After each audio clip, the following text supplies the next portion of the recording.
नमस्कार. क्राईम या मालिकेत तुम्हा सगळ्यांचं स्वागत आहे. आपल्या नात्यांची किंमत आपले शान शौक, आपले हौसमौज यापेक्षा नक्कीच जास्त असते.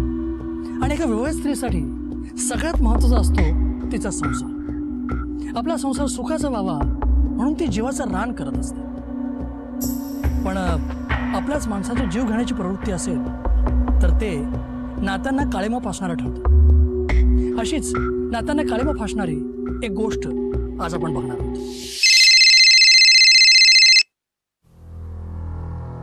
Hello, Adarsh Nagar police station.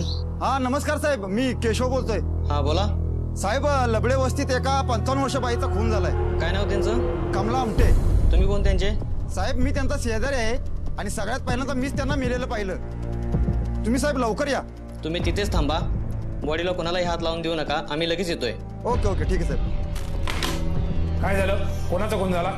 साहेब, लपडे वस्तीत एका महिलेचा खून झालाय. चला.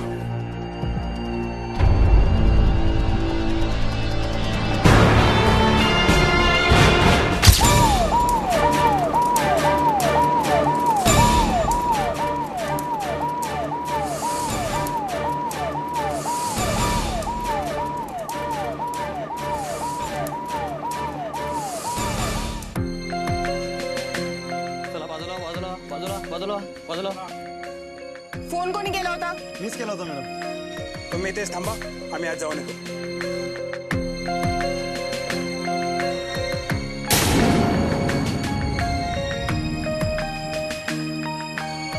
मॅडम, हा भत्ता ताब्यात घ्या. याच्यावरती आरोपीचे फिंगरप्रिंट मिळू शकतात. आणखी काही एव्हिडन्स मिळतात का ते पहा. प्रोसिजर पूर्ण करून बॉडी पोस्टमॉर्टमवर पाठवा. Okay sir. तोपर्यंत मी बाहेर चौकशी करतो. ठीक आहे.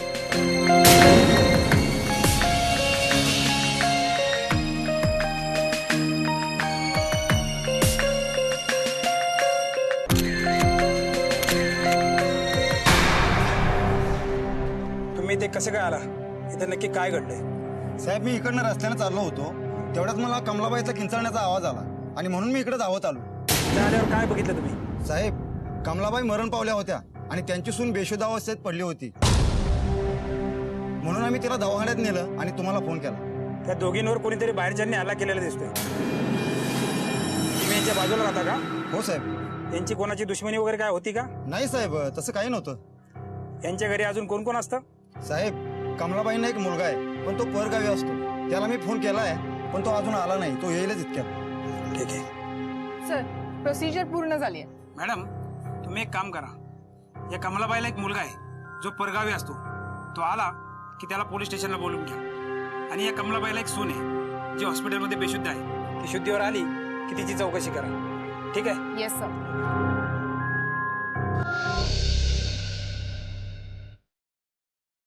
सर, कमला आमटे यांचा मुलगा. ठीक आहे, बस. नाव काय तुमचं? सुनील आमटे. हा सारा प्रकार घडला तेव्हा तू कुठं होतास? साहेब, मी सांगलीला असतो.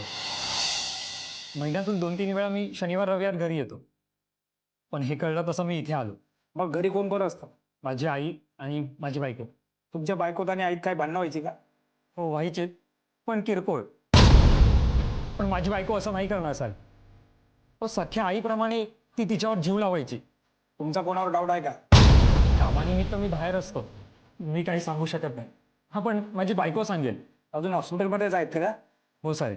आम्हाला माहित आहे आई गेल्याने तुम्ही दुःखात आहात, पण आमचा नाईलाज आहे. कुणी अति लवकर लागावा म्हणून तुम्हाला वारंवार चौकीत बोलावं लागेल. काहीच प्रॉब्लेम नाही साहेब. तुम्ही आम्हाला विचारायचं तुम्ही कुठेही जायचं नाही, अगदी सांगितलं सुद्धा. हो साहेब. ठीक आहे, या आता. सावंत मॅडम, या कमला आमटीविषयी आजूबाजूला काही माहिती मिळते का ते पहा. ठीक आहे? Yes sir. ओके.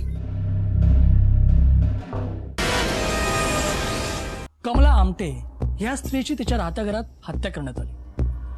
कोणा एका अज्ञात इसमाने पैशाच्या वादातून ही हत्या केली असं चित्र सगळ्यांसमोर स्पष्ट होतं. पण पोलिसांना एकाच दिशेने विचार करायचा नसतो, त्यांना सगळ्या बाजूने तपास करावा लागतो. कमला आमटे यांच्या हत्येचा तपास पोलिसांना अशाच प्रकारे पण वेगाने करायचा.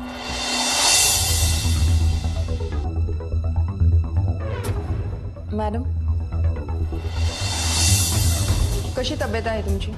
ठीक आहे. आम्हाला तुमच्या सासूच्या खुनासंदर्भात काही माहिती हवी होती. माझं डोकं फार दुखतंय हो. काळजी करू नका, जास्त प्रश्न नाही विचारणार आम्ही. ठीक आहे, विचार. तुमच्या सासूचा खून होताना तुम्ही पाहिलं असं तुमच्या शेजाऱ्यांकडून समजलं.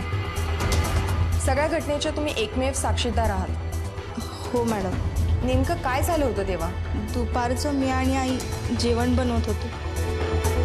अचानक 2 माणसं घरात आली आणि ते आमच्या आईंना मारायला लागले. मी मध्ये पडली तर मलाही ढकलून दिलं. आई ज्या बत्त्याने काम करत होत्या ना, त्याच बत्त्याने त्यांच्या डोक्यात प्रहार केला होता त्यांनी, आणि ते बघून मला चक्कर आली. पुढं काय घडलं ते माहिती नाहीये, पण जेव्हा शुद्धीवर आले तेव्हा आमच्या आई. तुमची अशी अवस्था आहे आणि आम्ही तुम्हाला. नाही ठीक आहे. बरं, एक शेवटचाच प्रश्न. तुम्हाला काय वाटतं, हे काम कोणाचं असेल? म्हणजे त्यांचा कोणाशी वाद वगैरे होता का? हो, व्हायचा ना वाद मॅडम. म्हणजे आमच्या आई ज्या कन्स्ट्रक्शन कंपनीत काम करायच्या ना, तिथल्या मुकादमांचं आणि आईचं ना सारखं पैशावरून काही ना काहीतरी भांडण व्हायचं हो. मला वाटतंय मॅडम, हा पुन्हा नक्कीच त्या मुकादमानेच केला असावा, कारण कालच त्यांचं पैशावरून परत एकदा भांडण झाले. अरे व्यवस्थित काम करा. लेकाचे फुकट पैसे घेतात.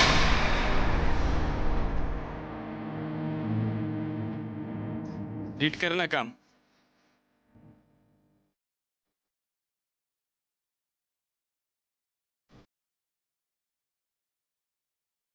मुकादम, काम झालंय. आजच्या कामाचे पैसे द्या. माहिती आहे मला, तू येणारच होती.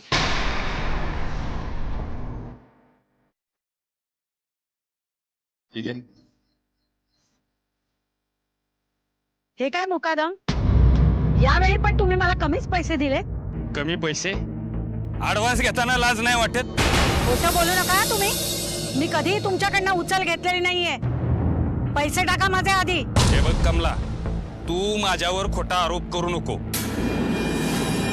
तू नेहमी तुझ्या सुनेला माझ्याकडे ऍडव्हान्स मागायला पाठवतीस. उगीच माझ्या सुनेचं नाव घेऊ नका आणि आम्हा दोघींमध्ये भांडण लावून देऊ नका. तुमची लबाडी इतरांकडे चालत असेल, पण माझ्याकडे चालायची नाही, सांगून ठेवते. हा, पैसे टाका माझे. हे बघ कमला, तू माझ्यावर खोटा आरोप पुन्हा एकदा करू नकोस. बऱ्या बोलानं माझे पैसे टाका, नाहीतर मी कॉन्ट्रॅक्टर कडे जाऊन कंप्लेंट करीन तुमची. कंप्लेंट कोणाची? माझी? लक्षात ठेव, बरं होणार नाही. गाठ माझ्याशी आहे. आला मोठा मला सांगतोय गाठ माझ्याशी आहे. मला वाटतंय मॅडम, हा पुन्हा नक्कीच त्या मुकादमानेच केला असावा. या मुकादमाची चौकशी करायला हवी. पोलिसांची खिरापत खाली ना की सगळं खरं खरं सांगेल. Thank you madam. चला.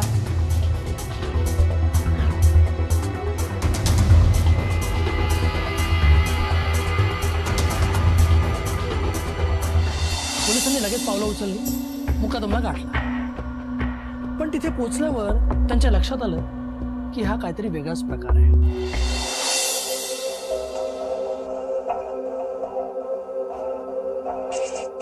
काय रे का खून केलास कमला आमटेचा? साहेब, मी नाही मारलं तिला. खरं खरं सांग, का मारलंस कमला आमटेंना? अहो खरंच सांगतोय, मी नाही मारलं तिला. तू नाही मारलंस, पण तू मारेकरी पाठवून तिच्याच घरात खून केलास. ते खोटं आहे साहेब.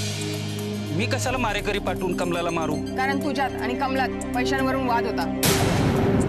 तू तिला चुकीचा हिशोब दाखवून फसवायचास.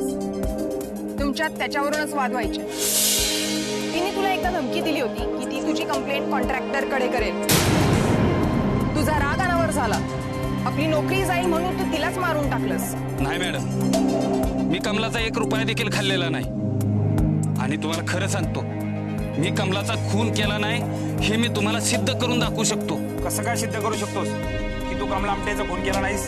हे खरं आहे साहेब. कमलाच्या आणि माझ्यात पैशावरून नेहमी भांडणं व्हायची. खरंच कमलाचा 1 रुपया देखील मी कधी खाल्ला नाही. उलट कमला तिच्या सुनेला माझ्याकडे ॲडव्हान्स मागायसाठी पाठवून द्यायची. आणि मी वेळोवेळी तिला पैसे द्यायचे. पण पैसे दिले की ती नाकबूल व्हायची. साहेब, तिच्या सुनेच्या माझ्या रजिस्टरवर सह्या आहेत, व्हाउचर सुद्धा आहेत. साहेब, तिच्या 3,000साठी कशाला ₹1,00,000 सुपारी देऊ? 3,000 रुपये देऊन प्रकरण मिटावलं नसतं का? साहेब, माझ्यावर विश्वास ठेवा. मी तिचा खून नाही केला. हे बघ, खरा गुन्हेगार सापडेपर्यंत आम्ही तुझ्यावर विश्वास ठेवू शकत नाही. गरज पडली तर तुम्हाला चौकीत यावं लागेल. नक्की येईन मॅडम. आणि हे शहर सोडून जाण्याचा प्रयत्न करू नकोस. अजिबात नाही जाणार साहेब.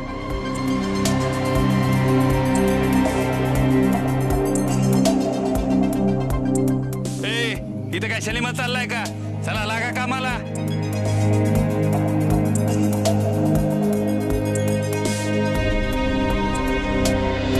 सर, याच्यावर आपल्याला दाट संशय होता, पण याने खून केला असं दिसत नाही. आता याच्यावर अजून संशय ठेवून आपल्या हाती काही लागणार नाही. आपल्या तपासाचीच दिशा चुकली. मॅडम, अचूक आणि योग्य निर्णय घेण्याची क्षमता ही अनुभवावर अवलंबून असते. आणि अनुभव हा चुकीच्या निर्णयातून येत असतो. बरोबर आहे साहेब. तुम्ही एक काम करा, या कमला आमटेच्या शेजारी जाऊन या वर्षाविषयी काही माहिती मिळते का ती तपासा. ठीक आहे? चला, या वर्षाची पुन्हा एकदा खबर घेऊया. चला जाऊया. काकू, जरा बाहेर या. बोला मॅडम. तुमच्या शेजारी कमला आमटे राहायच्या. हो, माहिती आहे. चांगले होते त्या. आणि त्यांची सून? ती पण चांगली होती. बरं, त्यांच्यात वाद व्हायचा असं ऐकलं आम्ही. व्हायचंच की, पण कुठल्या सासूला भांडणं होत नाही. आमच्या तिथे होतातच. बरं, ही वर्षा वागायला बोलायला कशी होती? बरी होती, पण नटापटा करायचे भारी हौस होती तिला.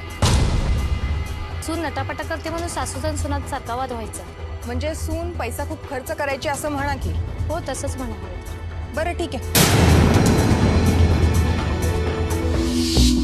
महाराष्ट्र पोलिसांसाठी ही केस म्हणजे विखुरलेलं कोडं होतं. आणि हे कोडं सोडवण्यासाठी ते प्रयत्नांची पराकाष्ठा करत होते. मग खरा गुन्हेगार कोण होता? मुकादम, वर्षा की भलतंच कोणीतरी? सॉरी वर्षाताई, तुम्हाला परत त्रास द्यायला आलं. काय झालं मॅडम? अशा अचानक कशा काय आलात? तुम्हाला आमच्याबरोबर पोलीस स्टेशनमध्ये यावं लागेल. आत्ता? हो, आत्ता. चला. ठीक आहे, चला.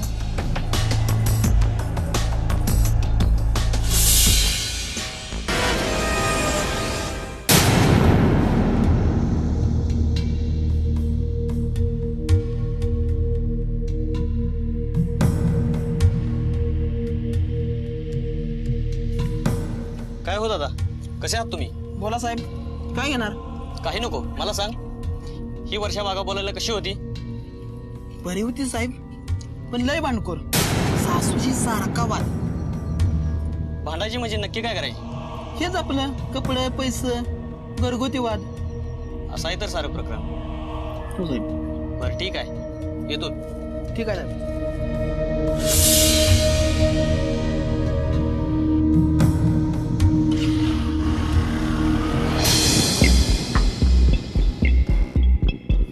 बसा. मला इथे कशासाठी काही माहिती हवी होती. कसली माहिती हवी होती? आणि माहिती हवीच होती तर ती हॉस्पिटलमध्येच विचारायची ना. त्यासाठी इथं आणायची काय गरज होती? तशी गरज पडली म्हणून तुम्हाला इथं आणावं लागलं. अशी काय आफत पडलीये की मला इथं आणलं गेलं? तू बोलली म्हणून आम्ही मुकादमाची कसून चौकशी केली. त्याचं असं म्हणणं आहे की तू सासूच्या नावाखाली पैसे घेऊन जायचीस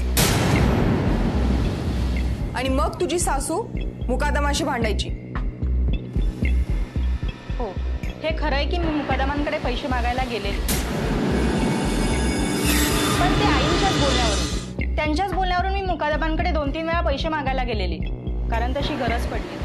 कसली गरज? आईची तब्येत बिघडली, तिला हॉस्पिटलमध्ये ऍडमिट केलेलं म्हणून गेलेले पैसे मागायला. मग कमला आमटे त्याच्याशी का भांडायच्या? माझे पैसे खाल्ले म्हणून? ते मला माहित नाही, ते तर तुम्ही मुकादमांनाच विचारा. तू सांगितलेल्या मारेकरांच्या स्टोरीत तथ्य नाही. मारेकरांनी कमला आमटेला जर ढकलला असेल तर त्यांच्या डोक्याच्या मागच्या बाजूला मार बसला असता, पण जखम तर कपाळावर झाली होती आणि त्यामुळेच त्यांचा मृत्यू झाला हे पोस्टमॉर्टमच्या रिपोर्टमध्ये आले. साहेब, मी सांगितलेलं सगळं खरंय. आता यावर तुम्हाला विश्वास ठेवायचा असेल तर ठेवा, नाही तर नका ठेवू. मॅडम, फॉरेन्सिक लॅबचे रिपोर्ट काय आलेले? कमलाबाईंच्या नखात मारेकऱ्याची कातडी आढळून आली होती. त्याचे DNA टेस्ट रिपोर्ट्स आलेत. कोणाचे DNA मॅच झाले हे सांगा यांना. टेस्ट रिपोर्ट्स तुझ्या DNAशी मॅच होत आहेत.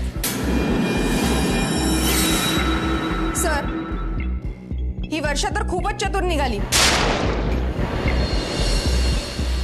हिच्याबद्दल आम्ही सगळी माहिती काढली आहे, पण मला एक कळत नाही वर्षा, तू आपल्या आई समान सासूचा खून का केलास?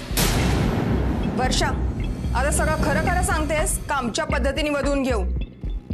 सांगते साहेब, सगळं खरं सांगते. मी कपडे शिवायच्या कंपनीत टेलर म्हणून कामाला होते. तिथं माझ्या सासूबाई माझा रोज अपमान करायच्या. रोज रोज तोच अपमान मला नाही सहन व्हायचा हो. एक दिवस त्यांनी माझ्या चारित्र्यावर संशय घेतला आणि मग मात्र माझा संयम तुटला. छान. हे असले नखरे करत बसण्यापेक्षा ना वाटण वाटून ठेवलेलं आहे. भाजी टाकायची होतीस. वर्षा, कितीदा सांगितलंय तुला की साधेपणानं राहत जा म्हणून, पण तू माझा ऐकशील तर ना? आता आणखी किती साधेपणानं राहायचंय मी? एवढा नट्टापट्टा करूनच कामावर जायला लागतं का? नक्की कामावरच जातेस ना? आई, काहीही काय बोलताय तुम्ही? नाहीतर काय, एखाद्या कार्यक्रमाला एवढं नटून सजून गेलं ना तर एरवी ठीक असतं, पण एवढा नखरा करून, एवढा मेकअप करून कामावर जायची काय गरज आहे का तुला? बरं, त्यातून एवढे पैसे खर्च होतात, बचत तर काही होत नाही. आता आणखी कशाची बचत करायची आहे मी? माझ्या त्या मुकादमाकडनं वारंवार पैसे घेऊन ही अशी चैन करत असतेस, त्याचं काय? मी कशाला घेऊ तुमच्या त्या मुकादमाकडून पैसे? हो का? मग हे असे नखरे करायला आणि सगळी खरेदी करायला पैसा येतो कुठून तुझ्याकडे? कुठूनही आणीन पैसे मी, त्याच्याशी तुम्हाला काय घेणं देणं आहे? येऊ देच आता सुनीलला. सांगते त्याला की तुला कायमची माहेरी धाडून द्यायला. मग बस आपल्या आईबापाच्या जीवावर नखरे करत आणि खरेदी करत. दुर्दैव माझं, मलाच दुर्बुद्धी सुचली आणि कुठून मी माझ्या पोराचं तुझ्याशी लग्न लावून दिलं. तोंडाला आवर घाला आई. नाही घालणार आवर, नाही घालणार. नाही घातला आवर तर काय करणार आहेस ग तू माझं? सांग ना, काय करणार आहेस? काय करणार आहे? हो, काय करेन मी? मला बघायचंच आहे तू माझं काय करणार. सांगायचं का मी काय करणार आहे तुम्हाला ते? सांगच तुम्हाला माझं काय करणार आहेस ते बघायचं. बघायचं का मी तुम्हाला?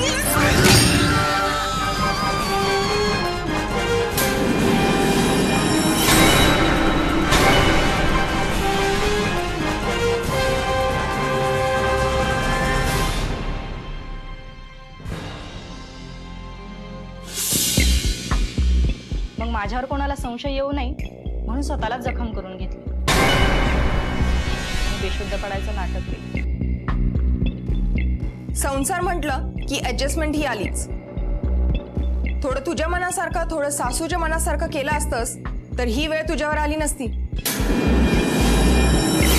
आता तुला शिक्षा ही होणारच.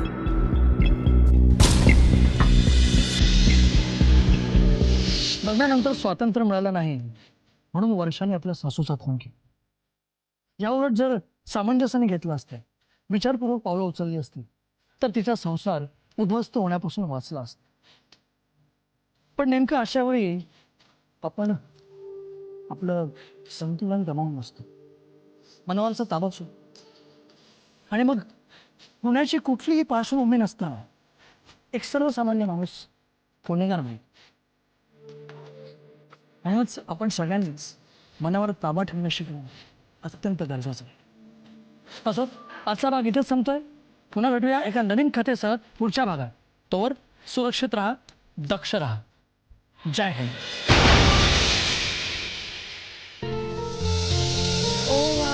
किती सुंदर आहेत या. घालून दाखव ना. कोण रे ही तुझी? माझी होणारी बायको आहे. कोणाला येईल ते बडबडू नकोस लागणार. मी तुझ्याशी लग्न करणार नाहीये. का नाही करणार? माझ्यात काय कमी आहे? तुझ्यात ना सगळंच कमी आहे.